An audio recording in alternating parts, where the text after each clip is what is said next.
பல அரசியல் கட்சிகள் தேர்தல் வாக்குறுதிகளில் நான் அது தரேன் இது தரேன் அப்படின்லாம் சொல்லுவாங்க. பெரும்பாலும் அது பொருட்களாக இருக்கும் அல்லது பணமாக இருக்கும். அப்படிலாம் சொல்லி சொல்லி தான் வாக்குகளை வாங்கிட்டு இருக்காங்க. எதிர்காலத்தில் உங்களை மாடு முட்டாமல் பார்த்துக்கிறோம், நாய் கடிக்காமல் பார்த்துக்கிறோம் அப்படின்னு சொல்வதற்கும் நிறைய வாய்ப்புகள் இருக்குது. ஏன்னா சென்னையில் நம்ம தொடர்ந்து பார்த்துட்டே இருக்கோம், நாய்கள் கடித்து பல பேர் ஆபத்தான முறையில் மருத்துவமனைக்கு போகிறாங்க. போன மாதம்லாம் பார்த்திங்கன்னா ஒரு சிறுமி இந்த ராட்வீலருங்கிற ஒரு நாய் கடித்து தலையிலேருந்து அப்படியே சதை பிச்சுக்கிட்டு தொங்குது. பெண் குழந்தை. அதெல்லாம் யோசிச்சு பாருங்கள், அந்த கூந்தல் பெண்களுக்கு எவ்வளோ முக்கியம் அப்படிங்கிறதெல்லாம் பெண்களாக இருந்தால் தான் தெரியும் அந்த உணர்வு.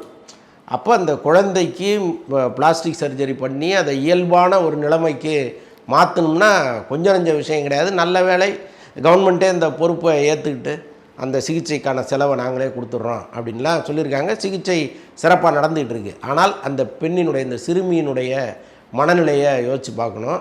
இனிமேல் நாய் படத்தை பார்த்தா கூட புத்தகத்தில் அந்த பொம்பளை பிள்ளை பயப்படும்.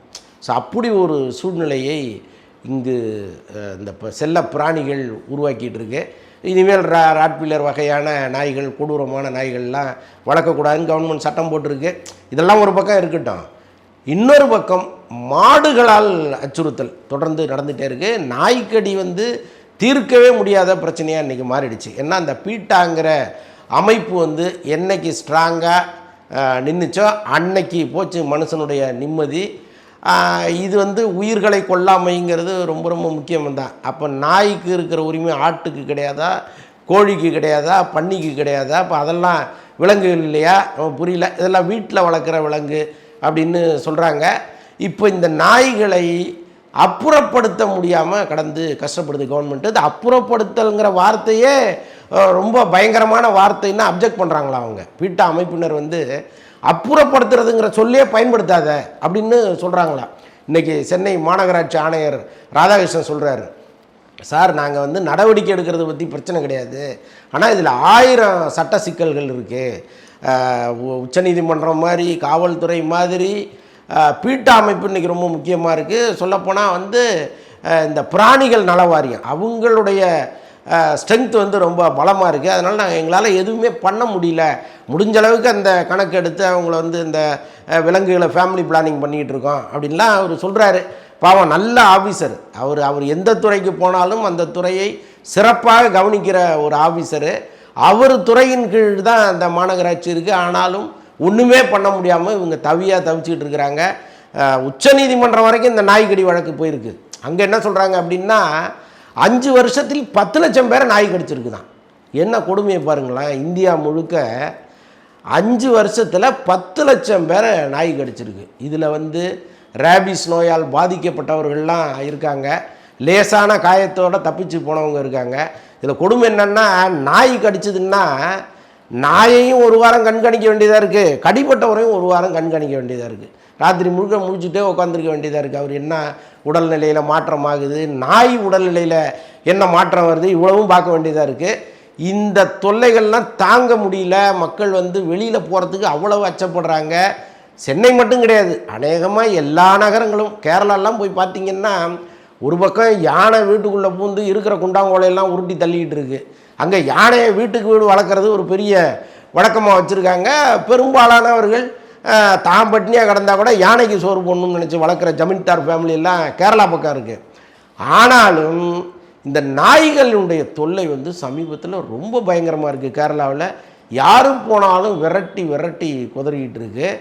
அந்த வார்த்தைகளையும் அந்த வீடியோக்களையும் நம்ம கேரளா பக்கம்தான் கேட்டுக்கிட்டு இருந்தோம். திடீர்னு பார்த்திங்கன்னா சென்னை, திருச்சி, மதுரை, கோயம்புத்தூர்னு இஷ்டத்துக்கு அடித்து பூந்து விளாசுது நாய். நேற்று பாருங்கள், மயிலாப்பூரில் ஒரு பையன், சாயீஸ்வரன் ஒரு பையன், 6 வயசு பையன், ராத்திரி 9:30 மணிக்கு தெருநாய்க்கு பிஸ்கட் போட்டுக்கிட்டு இருந்திருக்கான்.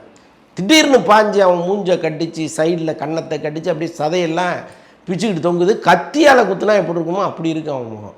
அவ்வளோ பயங்கரமாக இருக்கான். இப்போ அவன் அப்படியே பேந்த முழிச்சுட்டு உட்காந்துருக்கான். அந்த காணொலியை பார்க்கும்போது பரிதாபமாக இருக்குது. அப்படியே பால் வடியும் முகம் அந்த பிள்ளைக்கு. ஒருவேளை பால் வடிதோன்னு கடிச்சிச்சு என்னமோ தெரியல. இந்த நாய் ரொம்ப ரொம்ப பாவமாக இருக்குது அந்த பையனை பார்க்கும்போது. நான் என்ன சொல்கிறேன்னா, காயம் ஆறிடும், ஆனால் உள்ளுக்குள்ளே ஒரு காயம் இருக்குல்ல. எப்போ பார்த்தாலும் இந்த விலங்குகளை பார்த்தா அதற்கப்புறம் அவர்களுடைய மனசு இயல்பாக இருக்கவே இருக்காது. இதை நீங்கள் ஒரு மனோதத்துவ டாக்டர்கிட்ட கூப்பிட்டு போய் அவனை இயல்பு நிலைக்கு திருப்புறது மிகப்பெரிய விஷயமா இருக்குது. இதெல்லாம் ஒரு பக்கம் நடந்துகிட்டு இருக்கும்போது இப்போ மாடுகளுடைய அட்ராசிட்டி பயங்கரமாக மாறிப்போச்சு. இப்போ சமீபத்தில் ஒரு சம்பவம் ஒன்று நடந்துச்சு அரும்பாக்கத்தில். அங்கே ஸ்கூல் பிள்ளைய கூட்டிகிட்டு ஒரு அம்மா நடந்து போகிறாங்க. ஒரு மாடு ஆக்ரோஷமாக மோதி அந்த குழந்தை மேலே ஏறி மிதிக்குது. அதாவது பொதுவாக மாடு முட்டிட்டு போயிடும், அந்த மாடு அப்படியே ஏறி அப்படியே மிதிக்குது. ஒரு மனுஷன் வன்மத்தோடு ஒரு வேலை செய்வான்ல, அந்த மாதிரி அந்த மாடு செய்யுது. அது அந்த சம்பவமே தமிழ்நாட்டை உலுக்கி போட்டுடுச்சு. ஏன்னா அந்த நல்ல வேளையாக கொஞ்சம் பேர் கத்திக்கிட்டு ஓடி எப்படியோ அந்த மாட்டுக்கிட்டேருந்து அந்த குழந்தைய காப்பாற்றினாங்க. அதற்கப்புறம் அந்த அம்மாவையும் அந்த குழந்தையும் கொண்டு போய் வச்சு மன ரீதியாக பெரிய ட்ரீட்மெண்ட் கொடுத்து இப்போ அவங்க வந்திருக்கிறாங்க. இப்போ சமீபத்தில் போய் விசாரிக்கும் பொழுது அந்த குழந்தை அந்த அச்சத்துலேருந்து விடுபட்டு வந்துட்டா அப்படின்னு சொல்கிறாங்க. எவ்வளவு பேர் இப்படி விடுபட்டு வர முடியுங்கிறது ஒரு பக்கம் இருக்குது. இந்த சம்பவம் நடந்து ஒரு மாதம் 2 மாதம் கூட ஆயிருக்காதுன்னு நான் நினைக்கிறேன். இப்போ நேற்று பயங்கரமான ஒரு சம்பவம் திருவொற்றியூரில் நடந்திருக்கு. மதுமதின்னு ஒரு லேடி, ஒரு நடுத்தர வயது பெண்மணி, அவங்க கடத்தருக்கு வந்திருக்கிறாங்க. ஒரு எருமை மாடு விரட்டிட்டு போய் அவங்கள கிட்டத்தட்ட ஒரு 50 மீட்டர் தூரம் இழுத்துட்டு போகுதுங்க. அப்படியே சுற்றி சுற்றி அடிக்குது. அந்த வீடியோ பார்த்தா நமக்கு பகிருங்குது. அந்த கொம்பில் அந்த அம்மா சிக்கிட்டாங்க, அப்படி சுற்றி அடிக்குதுங்க. அப்படி பல பேர் விரட்டிக்கிட்டு ஓடுறாங்க. விரட்டிட்டு ஓடினவங்களையும் திருப்பி தாக்குது அந்த எருமை மாடு. கிட்டத்தட்ட ஒரு நாய் எப்படி ஒரு ஆக்ரோஷமாக ஒரு வேலையை செய்யுமோ அது மாதிரி ஒரு எருமை மாடு பண்ணுது. நியாயமாக காளை மாடு பண்ணும், நம்ம பார்த்துருக்கோம். பசுமாடு ரொம்ப இயல்புலேயே அமைதியான ஒரு குணத்தை கொண்டது. எருமை மாடு அதை விட பொறுமையானது. நீங்கள் எருமாட்டை குளிக்க வைக்க கூட்டு போகிறது நீங்கள் கூட்டு போனீங்கன்னா அது பாட்டை வரும், தண்ணியில் கிடக்கும், நாள் முழுக்க கிடக்கும். நீங்கள் தண்ணியிலேருந்து அதை இழுக்கவே முடியாது, அப்படியே கிடக்கும். சாக்கடையில் கிடக்கும், ரோட்டில் கிடக்கும், எங்கே போனாலும் அது பாட்டை கிடக்கும். அதுக்கு பெருசாக பரபரப்பு சுறுசுறுப்புங்கிற இடத்துக்கே எருமாடு வந்தது கிடையாது. ஆனால் நேற்று அந்த மாட்டை பார்த்திங்கன்னா ஏதோ ஒரு ஆவி அதுக்குள்ளே இறங்கின மாதிரி, இந்த காஞ்சனா படத்தில் ஆவி இறங்கி அடிக்குமா அந்த மாதிரி அந்த மாடு அந்த அம்மாவை சுற்றி சுற்றி அடித்து உடம்புல ஒரு 50 இடங்களில் அந்த அம்மாவுக்கு காயம், தையல், கால் எலும்பு முறிஞ்சு ஆபத்தான நிலையில் மருத்துவமனையில் இருக்காங்க. இன்றைக்கி பார்த்திங்கன்னா அந்த பகுதியை சேர்ந்த பெண்கள் ஒரு 50 பேர் 100 பேர் இன்றைக்கி நகராட்சி ஆணையத்தில் அவ்வளோ தூரம் முறையிட்டு பெரிய கிட்டத்தட்ட மறியல் பண்ணிகிட்டு இருக்காங்க. இது என்ன பண்ண முடியும்னு தெரியல. இந்த மாடுகளை ரோட்டில் வளர்ப்பதுங்கிறது இது ரொம்ப சர்வசாதாரணமான ஒரு விஷயமாக மாறிப்போச்சு. ஆனால் மாடு வளர்ப்பவர்கள் பிரச்சனையும் இங்கே தனியாக இருக்குது. ஏன்னா முன்ன சென்னையில் பொதுவான இடங்கள் நிறைய இருந்துச்சு, காலியான இடங்கள் நிறைய கிடக்கும். அவங்க பாட்ட மாடுகளை அங்கே கட்டி போடுவாங்க, ஏதாவது தீனியை போடுவாங்க, வளர்ப்பாங்க, பால் கறப்பாங்க, மக்களுக்கு விநியோகம் பண்ணுவாங்க. இது நடந்துகிட்டு இருந்துச்சு. இன்றைக்கி நகரம் விரிவடைந்து எல்லா இடங்கள்லேயும் வீடுகள் வந்துருச்சு, கடைகள் வந்துருச்சு. மாடுகளை கட்டி போட இடம் கிடையாது. இன்றைக்கி சென்னையில் ஒரு 400 ஸ்கொயர் ஃபீட்டில் ஒரு இடம் இருந்தால் அது லட்சக்கணக்கில் கோடி கணக்கில் போகிற அளவுக்கு சூழ்நிலை மாறி போச்சு. அப்போ 4 மாடை ஒன்றா நீங்கள் கட்டணும்னா ஒரு கிரவுண்டு நிலம் இல்லாமல் நீங்கள் பண்ண முடியாது. அப்போ அதனுடைய விளைநிலமாக இருந்தால் ஓகே. இது இன்றைக்கி ஒரு கமர்ஷியல் இடமா மாறி போச்சு. அவ்வளவு விலை கொண்டு ஒரு 4 மாடு 10 மாடு வளர்க்குறதுன்னா அதற்கான இடத்தேவைகளுக்கு அவங்க எங்கே போவாங்க? இவ்வளவு பிரச்சனைகள் இருக்குது. அவங்களுடைய வாழ்வாதாரங்கிறது பால் சார்ந்த விஷயமா இருக்குது. அப்போ இந்த மாடுகளே அவங்க எங்கே விடுவாங்க? தெருவில் தான் விட்டாகணும். இப்போது அரசாங்கம் இதற்கு சரியான தீர்வை கண்டுபிடிச்சு அவங்களுக்கு கொடுக்கணும். ஏன்னா இப்போ காலகாலமாக பரம்பரையாக ஒரு தொழிலை செஞ்சுட்டு இருந்தவங்க இன்றைக்கி நீங்கள் மாடு வளர்க்கக்கூடாது, மாட்டை ரோட்டில் விடக்கூடாதுன்னா அவங்க எங்கே போவாங்க? இது ஒரு பிரச்சனை இருக்குது. ஆனால் இந்த நேரத்தில் அரசாங்கமும் சுகாதாரத்துறை ஆணையரும் செய்ய வேண்டிய மிக முக்கியமான விஷயம் என்னென்னா அந்த மாடுகளுக்கு தரப்படுகிற தீவனம் என்ன அப்படிங்கிறத கண்காணிக்கணும். ஏன்னா மாடு ஊரில் இருக்கிற மாடு, காளை மாடு ஆக்ரோஷமாக முட்டும், ஓகே, அது நம்ம பார்த்தது தான். ஆனால் நகரத்தில் வாழ்கிற மாடுகள் இந்த மாதிரி விரட்டி முட்டுச்சுன்னு எப்பயாவது கேள்விப்பட்டிருக்கீங்களா? எப்பயாவது செய்தித்தாளில் தகவல் வந்திருக்கா? கிடையவே கிடையாது. அது பாட்ட ஒரு ஓரமாக தெரியும், நம்ம பாட்ட ஒரு ஓரமாக போயிட்டு வந்துட்டுருக்கலாம். இப்படி தானே நடந்துகிட்டு இருந்துச்சு. இன்றைக்கி பால் வரணுங்கிறதுக்காக இவர்கள் போடுகிற ஊசி இவர்கள் கொடுக்குற தீவனம், இது எல்லாமே சேர்ந்து அந்த மாட்டினுடைய இயல்புத்தன்மையை மாற்றுது. ஒரு மனுஷன் தேவையில்லாத உணவை சாப்பிடும் பொழுது அவனிடம் ஒரு மாற்றம் ஏற்படும் இல்லையா? அந்த மாற்றத்தை போலவே இந்த மாடுகள்கிட்ட மாற்றம் ஏற்பட்டிருக்கு, நாய்கள்கிட்ட மாற்றம் ஏற்பட்டிருக்கு. இதுதான் இன்னைக்கு சமூகத்தில் மிகப்பெரிய தீங்காக வந்து நிற்கிது. இப்போ எல்லாருமே வந்து கார்களில் போயிட முடியாது, எல்லாருமே பைக்கில் போயிட முடியாது, நடந்து தான் போகணும். பஸ் ஸ்டாண்டுக்கு நீங்கள் நடந்து தான் போகணும். பெரும்பாலானவர்கள் அப்படி தான் இன்றைக்கு வாழ்க்கை முறையை கழிச்சிட்டு இருக்காங்க. விலைவாசி உயர்வு, வீட்டு வாடகை, அவன் வந்து வாழவே முடியாத ஒரு சூழ்நிலையில் எப்படியோ ஒரு 4 இடத்துக்கு வேலைக்கு போகணும், 4 இடத்துக்கு படிக்க போகணும்னா அவன் போகிறவன் பயந்து போக முடியும். இதுக்கு அரசாங்கம் ஒரு உத்தரவாதம் தர வேணாமா? இப்படியே விட்டால் அந்த நிலைமை எங்கே போகும்? கேட்டால் பீட்டா. பீட்டாங்கிறதே அமெரிக்காவை சேர்ந்த ஒரு தனியார் அமைப்பு. அதில் ஊரில் இருக்கிற பணக்காரன் முழுக்க அதில் தான் இருக்கான். அவன் வந்து நாய் வளர்க்குறான், அவன் அங்கே இருக்கான், அந்த நாய்க்கு பாதுகாப்பு வேணும்னு ஒரு அமைப்பு உருவாக்குறான். அது எப்படி இந்தியாவுக்குள் ஊடுருவிச்சு, சென்னைக்குள்ளே வந்துச்சு, வில்லிவாக்கத்துக்கு வந்துச்சு, மயிலாப்பூர் வந்துச்சு, அம்ஜிகரை வந்துச்சு, அரும்பாக்கத்துக்கு வந்துச்சு? ஏன் வந்துச்சு?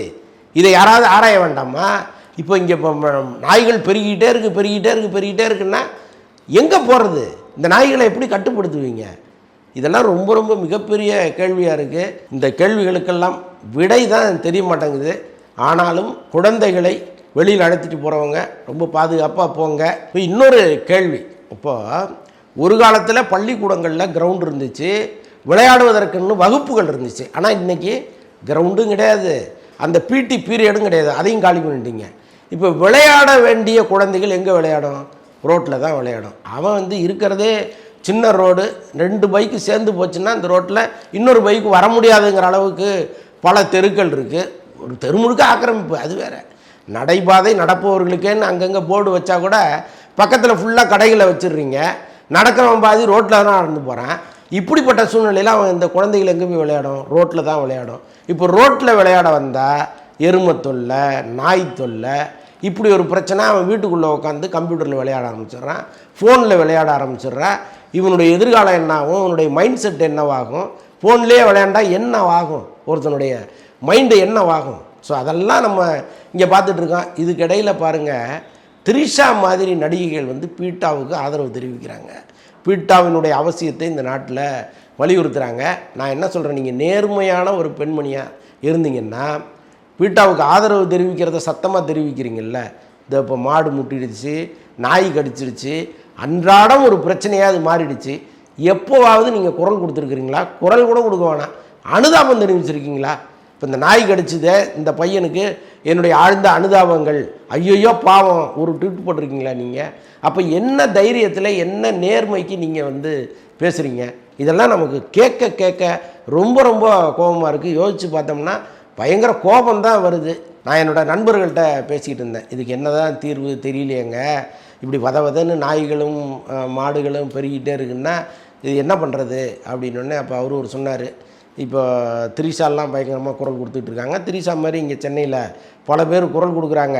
அவங்க வீடு எதுன்னு பார்த்துக்கிட்டு ஒரு 100 நாயை கொண்டு போய் அங்கே விட்டுட்டு வந்துடுங்க, எல்லாம் கரெக்டாக இருக்கும் அப்படின்னு சொன்னார்.